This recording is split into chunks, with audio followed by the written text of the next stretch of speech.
That was a sonic boom, the sound made by the shockwave when something breaks the sound barrier. And this is Bristol. What do these have to do with each other? Well, this picture. This picture was taken on the 26th of November 2003 by Lewis Wilde, an iconic photograph of the Concorde's final flight into Filton Airport. That's the last time a supersonic passenger aircraft soared above the clouds. But why Filton as its final destination? Well, for short, all 10 UK-built Concordes were assembled here in Filton. And Filton is known for its massive role in British aviation and is still today home to many companies such as Rolls-Royce, who build most of today's gas turbine engines, and BAE Systems, a British arms and aerospace company. This town is also where the notorious Bristol Brabazon was built, stories of which can be seen where we are gonna be headed today. So let's go down to Filton and see what it's all about.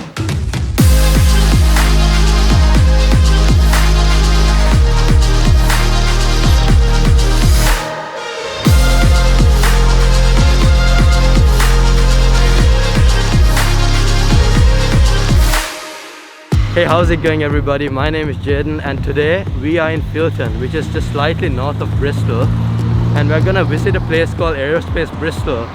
We are mainly here to see the Concorde. I've never seen one in my life before, but... And what makes this interesting is that this is the final Concorde ever built. Is it? It is, that's what it says on the side. Aerospace Bristol is made up of 2 hangars. One is for everything you just saw, and the second is solely dedicated for the Concorde.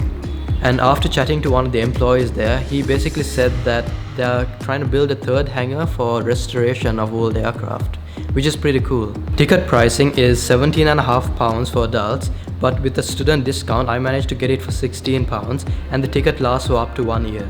The lighting in the museum wasn't particularly good, and that's probably because they don't want people to take really good footage of whatever exhibits that are inside. So just keep that in mind when viewing any footage that I post. So after checking out the small yet interesting attractions in the first hangar, we decided to have a coffee, and it was finally time to see what we came here to see.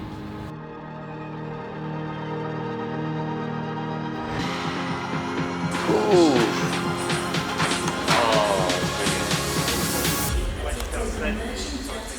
never fails to disappoint you.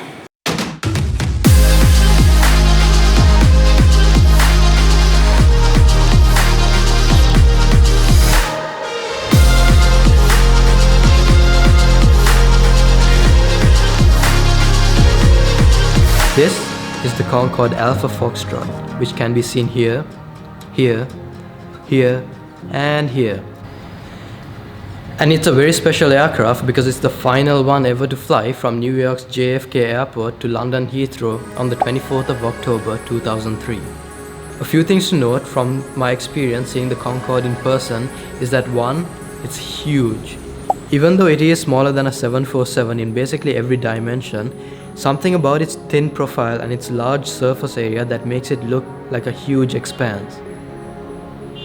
And seeing just the simple shape and the size of these engines and how they operate is absolutely amazing, because you can't just go to your local airport and see a plane that has these sort of things.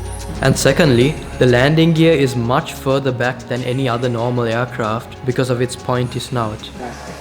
I'm really surprised how far the front landing gear is in comparison to where the nose ends. It's a huge distance. Usually for like normal airliners, it's like somewhere there. It's really far back. Number 3 is that it has a tail wheel to stop the aircraft's rear from hitting the ground while taking off.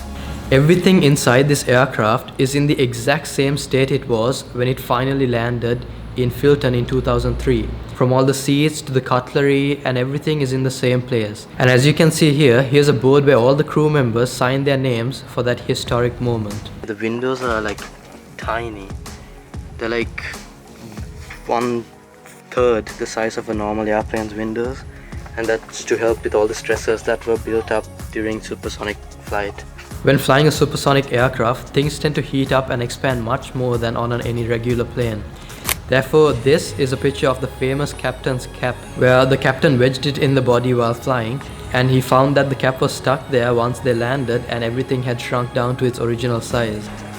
But then when It's crazy. when it comes up, You can see the line where the nose shifts down, the droops not.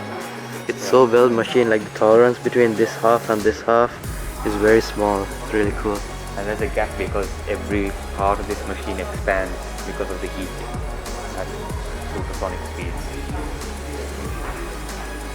And as an engineering student, seeing the Concorde really inspires me to keep an eye on companies like Boom Supersonic, who seem to be making this supersonic dream a reality once again. And shout out to Aerospace Bristol for including these 4 massive projectors that project directly onto the real aircraft and turning it into more of an immersive experience.